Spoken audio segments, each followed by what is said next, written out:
Welcome to the Adapter's Advantage, the podcast that shares insider stories about breakthrough moments that lead to success. Get ready for an inspiring conversation about adapting to change from Allego, the all-in-one sales enablement platform built for success in a hybrid world. Let's dive right in. Hi, I'm Mark Magnaca. I want to welcome you back to the Adapter's Advantage podcast. And today I'm excited to have Marilyn Pearson Hendricks as my guest. Before we jump right into the conversation, let me give you a little background on Marilyn. She's dedicated her career to advancing technology, processes, and the mindset that support innovative people management used by organizations across the globe. She began her career as an HR practitioner where she focused on digital transformation, change management, and business process redesign. She has more than 20 years of senior leadership, strategy, sales, marketing, alliances, and subject matter expert experience spanning numerous HR SaaS providers. That last piece is really part of what makes this conversation so unique because Marilyn brings a perspective from all of those different functional areas. Her company, WorkTech Advisory, is a global consultancy specializing in HR and the WorkTech sector, helping SaaS companies unlock the full market potential of the investment they've made in their technology and service offerings. She's a graduate of the University of Minnesota and the University of Massachusetts in Amherst, Mass., not far from where I'm from. So with that, Marilyn, welcome to the podcast. Thank you so much, Mark. I'm absolutely delighted to be here today. So Marilyn, let's jump right in.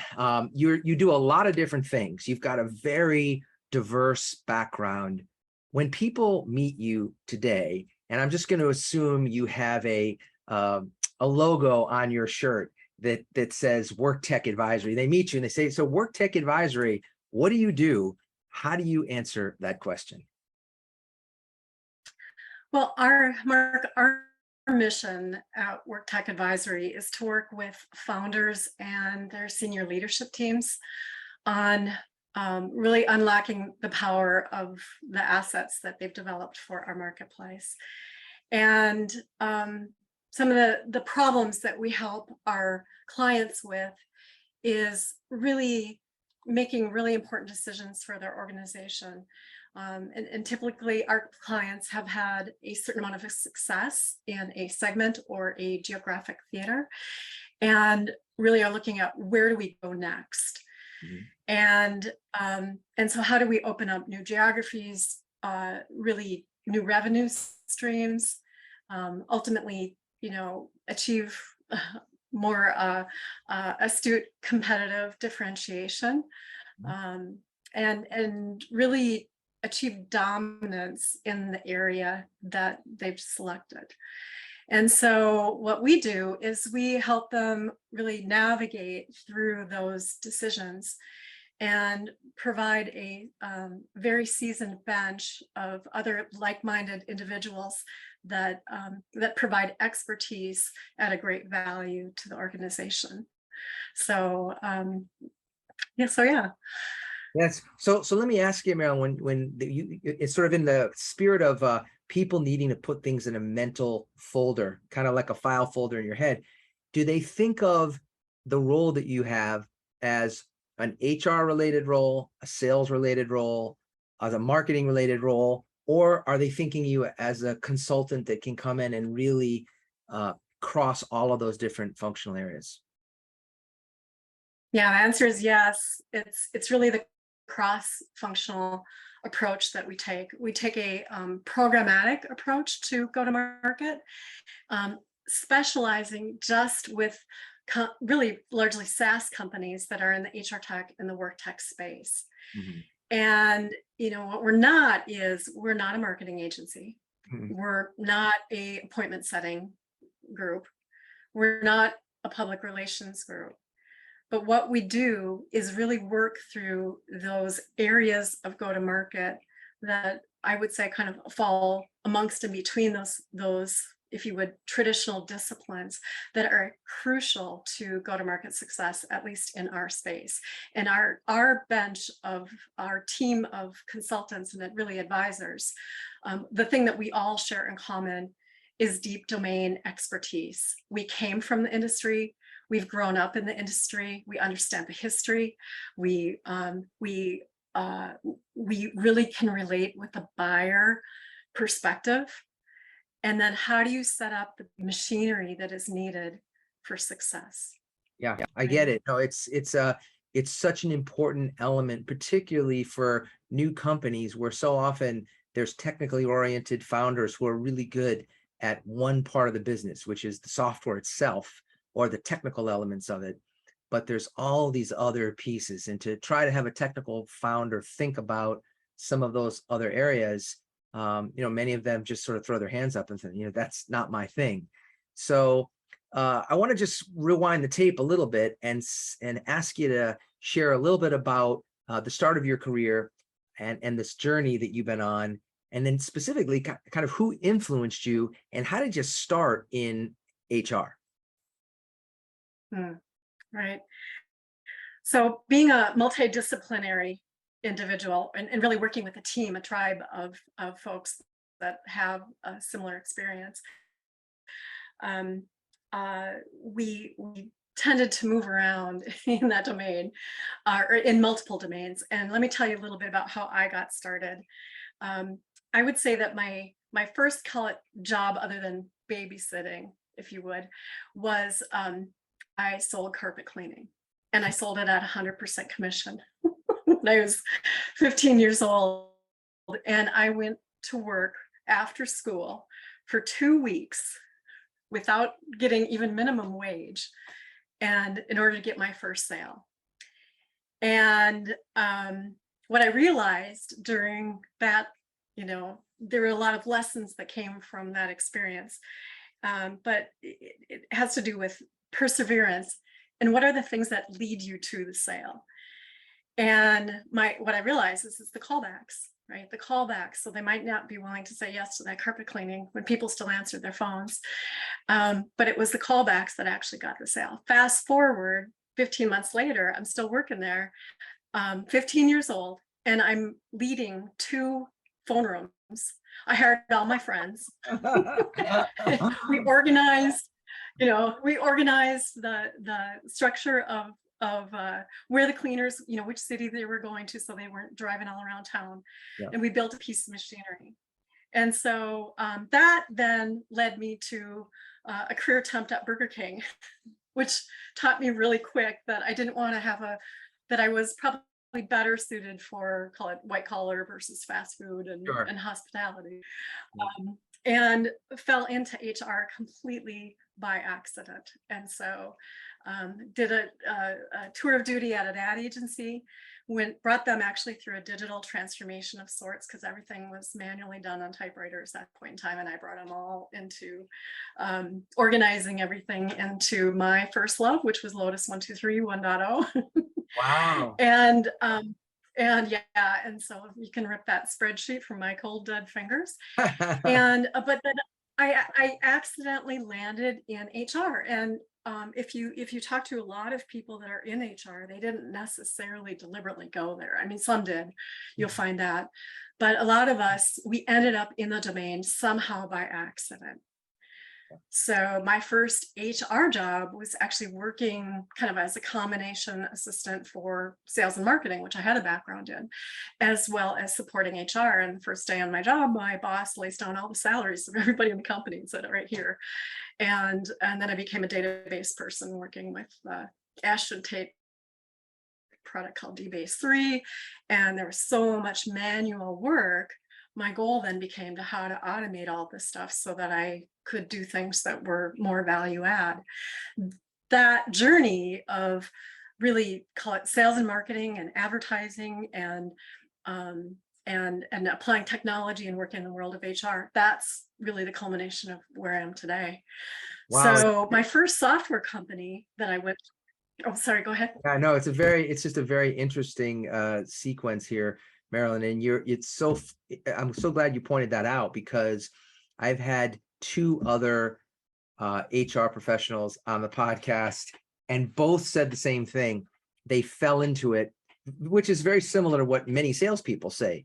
Very few people were, on their parents' knee and said, when I grow up, I want to be in sales, right? Firemen, maybe, police, maybe, but HR or sales, not necessarily. And interestingly, one of the other executives I was talking to, when the HR person said to him, I think you would be a good fit for HR, he literally said, what's HR? And he ended up later on as the head of HR. So yeah, and I recognize just from the story, you also had a technical element that is different than many people in HR, where it's just, if they came out of organizational development or something like that, they might not have had the sort of technical chops. I do want to just dive in for a moment, though, on one other part of your background that's interesting to me as relates to your undergraduate education, because I know you said that you're not a PR agency, but I also know that you know a little bit about PR and that you studied PR, and we have in common an interest in this guy by the name of Edward Bernays, who's sort of known as the godfather of either public relations or propaganda, depending upon the word you want to use. I'm curious, how has the knowledge that you gained around rhetoric in general, and maybe more specifically, some of the ideas from people like Bernays, how has that informed the messages that you help clients deliver today? That is a great question, Mark. You know, I mean, the first level set is that we want to use this power, the power of rhetoric, for good versus evil. Yeah. Right. Sure. And that's, I think, a really important point in today's world. As we think about using our power for good, I think that there has been a massive shift that I've observed, certainly in the software world. When I started, the name of the game with your software, even at my first software company, is your platform can do anything. All you need to do is set it up that way.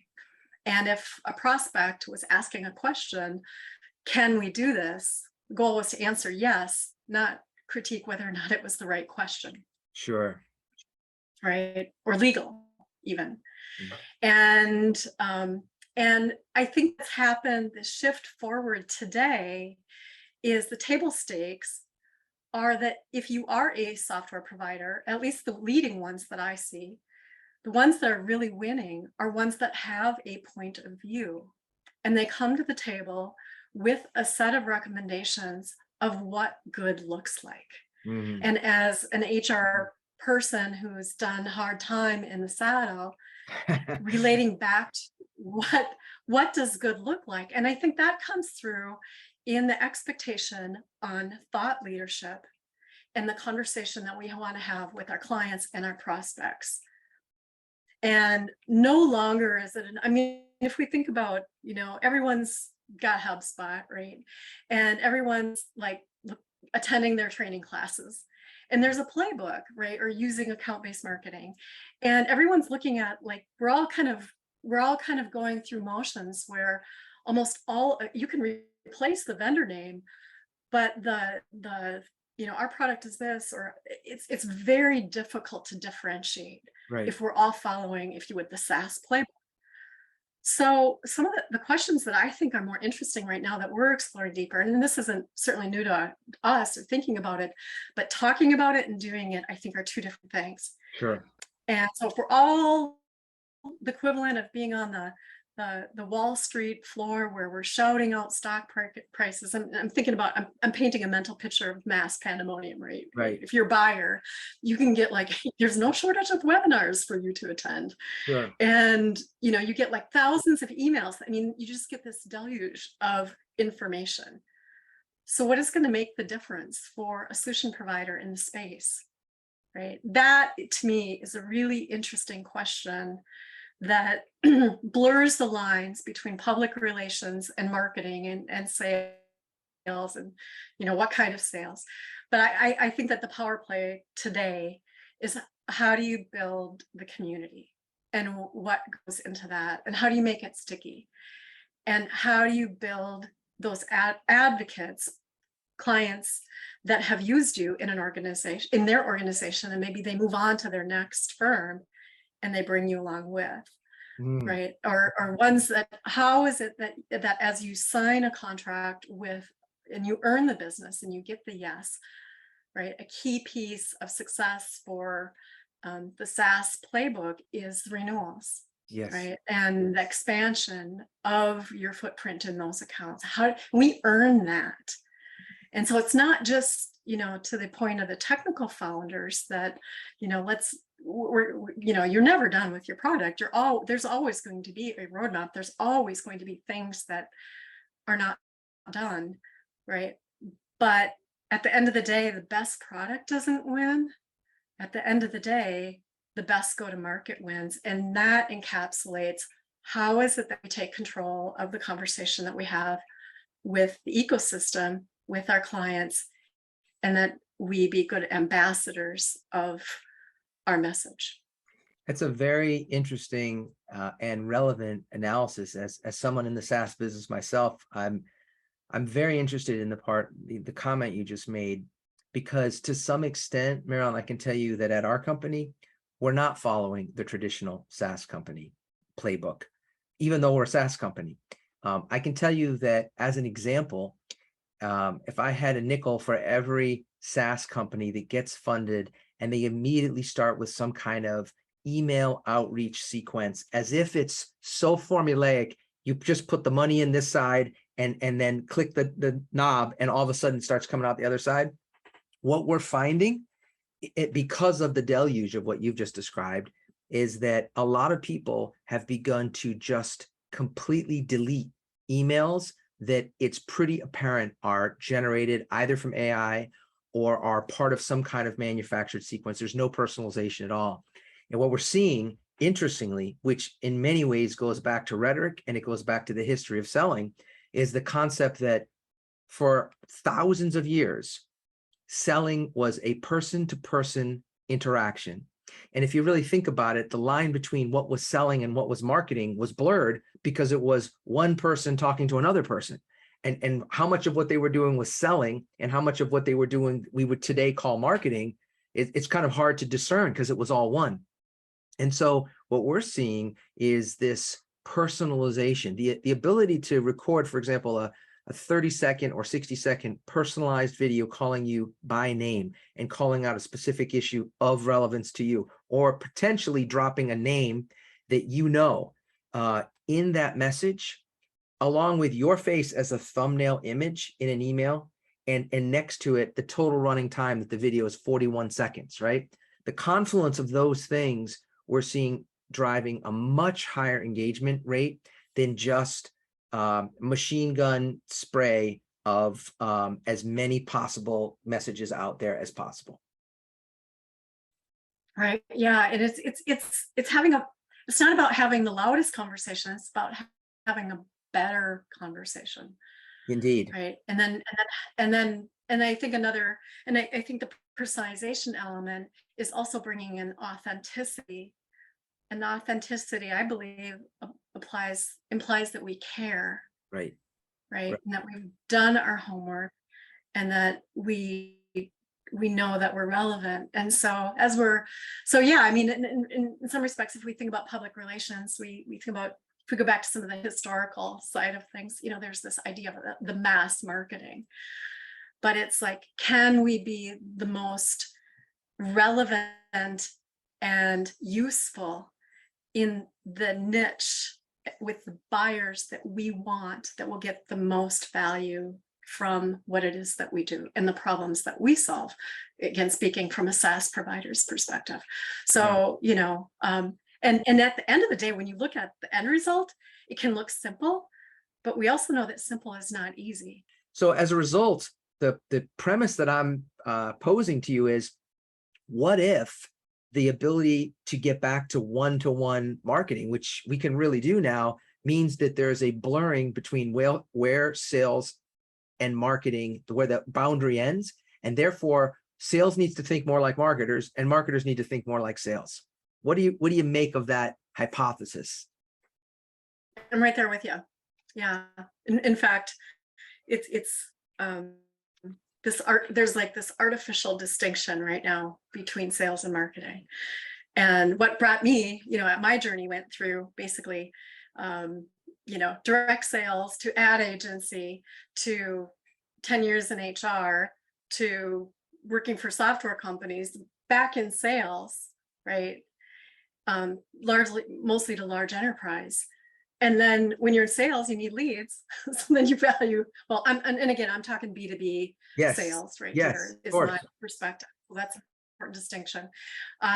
And then back into that. And so, but the lines are blur. I think some of the old, and this is where, you asked about some of the people that I admire, and coincidentally, just personally, some of them have actually been part of your podcast series. But one of the things that really resonated with me was the first time that I heard Tiffany Bova speak. And it happened to be at a SAP SuccessFactors partner event, and she was still working for Gartner. And she was sharing the Gartner framework, if you would, on B2B selling. And one of the things that I loved about her thought leadership was we can't think about sales as the traditional funnel, right? And the lines are blurred. And unfortunately, the organization structures that we set up and the models and the playbook that we follow, we're following something that's really antiquated. It's outlived its usefulness. We need a new model. We wrote about this in our sounds book. easy, not easy. Exactly what you just said, Marilyn, this notion of, I believe that fundamental to the skills in sales, and I'm going to get to sales enablement here in just a moment, is the idea of curiosity. And that now more than ever, like a genuine curiosity. And that doesn't mean that every seller has to be totally fascinated with every single aspect of what they're selling. But the question is, can you find a way to be fascinated and curious about the problem that your buyer's trying to solve, right? And if you think about it as the framework, like I'm here to help solve a problem, and either I have a product that can solve it or not. But when you approach it in that way, the whole thing becomes so much more fun, at least to me. And I think it becomes a separator for people who are sort of the lone wolf. I want to close a sale because I get an endorphin rush from that. That piece is becoming less important than really this whole team-based model, because we just believe that going forward, it's really hard to be a lone wolf and succeed, because you just can't know everything you need to know all at once. So my question for you is, in terms of sales enablement folks, I know you've worked at some of the best training companies, in my opinion, in the industry. And when you think about this role of sales enablement, even though it wasn't called that for many years when you were in the business, but it's evolved to that. When you think about the people that you know who are in that role, many of whom are listeners to this podcast, what do you find are the ones who are the best at getting salespeople to use the resources at their disposal?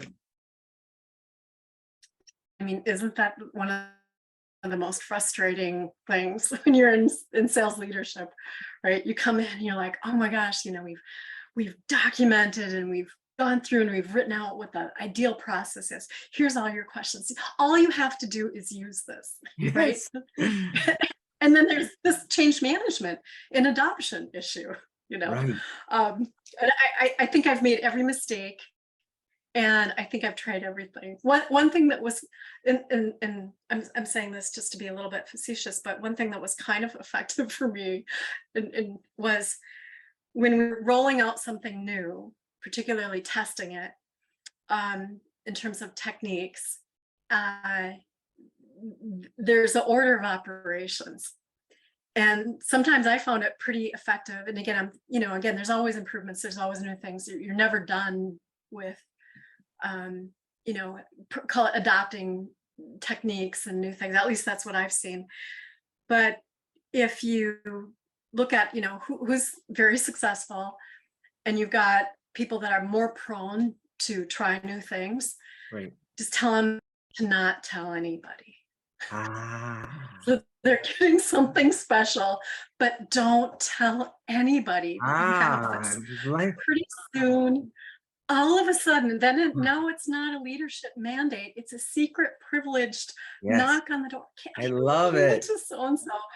And the viral aspect of not doing a great big bang rollout, I ironically have had a little bit more success in having a super secret program that they should know about, but now that That's a doesn't necessarily very, scale. well, I'll tell you what though, it's a very, there's an element of that I really like of what you've just described there. And I think almost the completely counterintuitive approach. And I think almost all of us have done this, where you have, I call it the coalition of the willing.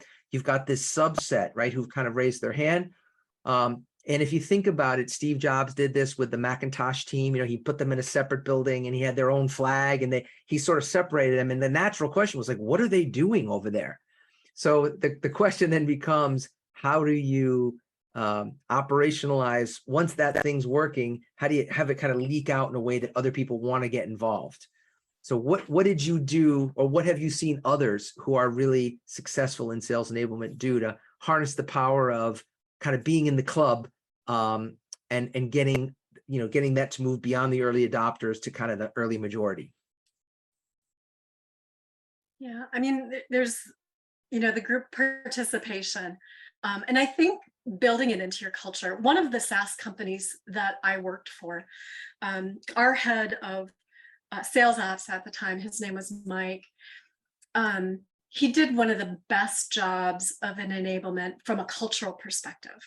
Mm-hmm. And every Friday we got on the line, we had 1 hour, and there was like a share that happened. So they brought really, really valuable, we were in a deal. This is what the situation was. Here's the headwinds that we had. Yeah. And there was basically that tribal storytelling happened, but he was able to really put in place something that was, I thought, organic. And darn it, it's Friday, right? You've been traveling all week, or that's what was the case with me. Sure.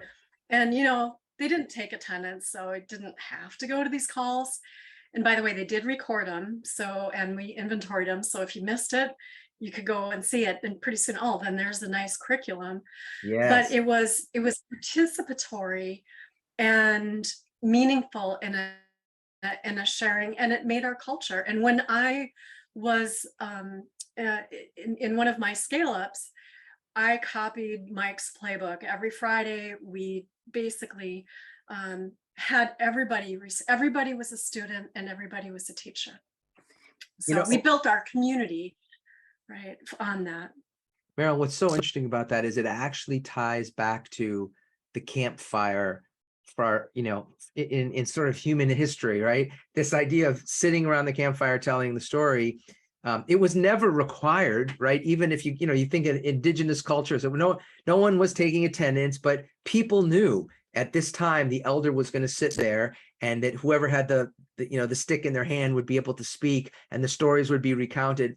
So it's almost like what you've just described is recognizing that there are deep-seated patterns in the human psyche, and to the extent that you leverage them, there's this almost unconscious urge to want to participate versus being told you must, right?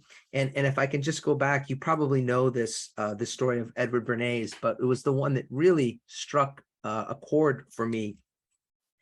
He was hired by Duncan Hines, the baking company, when they had moved to the point where they did not need to put eggs. You didn't need to put eggs into the mix.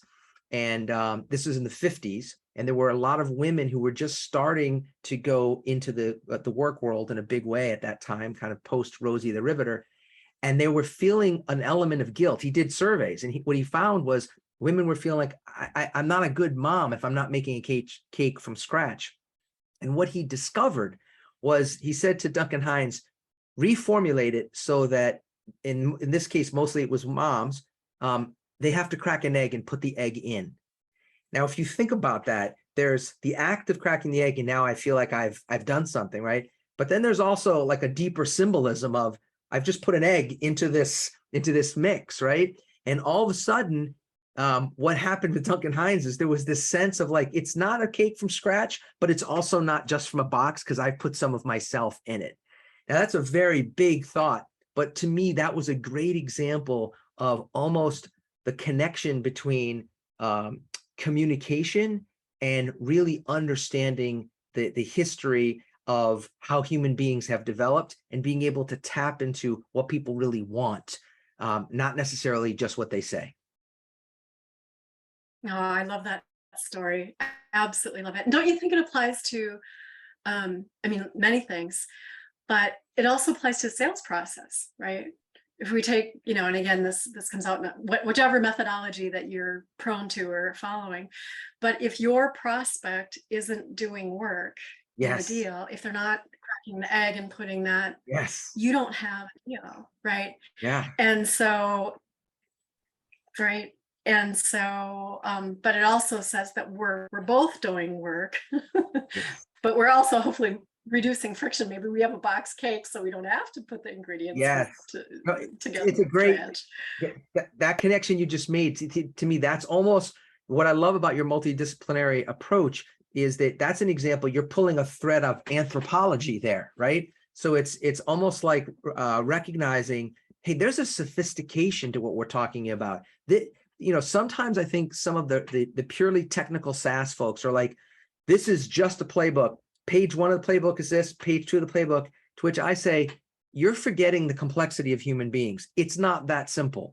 And the people who can be more thoughtful and really think about some of these other components, you just have more availability to come up with creative solutions than people who are just grinding it out saying, I got to get 100 emails out a day. And if I get 100 emails, I'll get 5 that respond. And of the 5 that respond, I'll get 2 that will talk to me on the phone. Like, that's a grueling way to do it. Yeah, I mean, that is suggesting that we can just disintermediate the role of, call it the word sales or sales and marketing, from the process, and just put up a website and it's automatically going to happen. And in our, at least in currently in what it is that we're doing, when we're selling more complex solutions where it's a complex sale, you have multiple stakeholders. There is real value to the organization, but it also means that they've got to maybe not just put one egg in, but multiple eggs in order to get the benefits of that sophisticated solution out of their organization, right? What we're really leading is making the business case for a transformation effort. And that requires critical thinking skills. It requires creativity. It requires use of influence. And as I think about as I have bounced in and out of HR and sales and marketing, and my first, call it true bag carrying role, was it used every skill that I had or didn't have yet, we're still working on today. It's a very difficult job, right? When we're at that enterprise large dollar sale, it still is. So at the end of the day. So I'll leave you with a quote from one of my mentors who worked at EMC before it was part of Dell. And he said, when you think about, he ran the field sales organization. His name was Jeff Goldberg. He said, every message that we deliver to the sales organization needs to be consumable, it needs to be digestible, and it needs to be repeatable. And if you think about that as a framework, it has a wonderful clarifying effect of all the things you don't want to say if they're not consumable and they're not digestible and they're not repeatable. So with that, Marilyn, if people want to learn more about you, or they want to get a little more exposure to WorkTech Advisory and your consultancy, what's the best way for them to do that? We're really easy to reach out to. If you go to worktechadvisory.com, you can literally have direct access to my calendar, and I would love to connect to meet with any like-minded individuals who want to geek out on this topic. That is an open invitation for anyone listening to this podcast. And of course, please feel free to connect with me on LinkedIn. And thank you so much for the opportunity to be among your distinguished guests in your podcast series, Mark. It's truly a pleasure. Thank you. Marilyn, it's been a pleasure having you here, and I think you've brought some great insight, threading this needle on the disparate areas that the primary group of listeners for this podcast are interested in. And you're one person that has a coverage in all three of those areas, between sales and HR and marketing. So glad to have you here, and look forward to continuing our conversation. Absolutely. Thank you. Take care. You've been listening to The Adapter's Advantage, a podcast from Allego. Stay connected by subscribing to the show at allego.com/podcast, leaving us a rating and comment, and sharing episodes you love. That helps us bring you more conversations about breakthrough moments that lead to success. Thanks for listening. Until next time, remember that one new idea can change your life.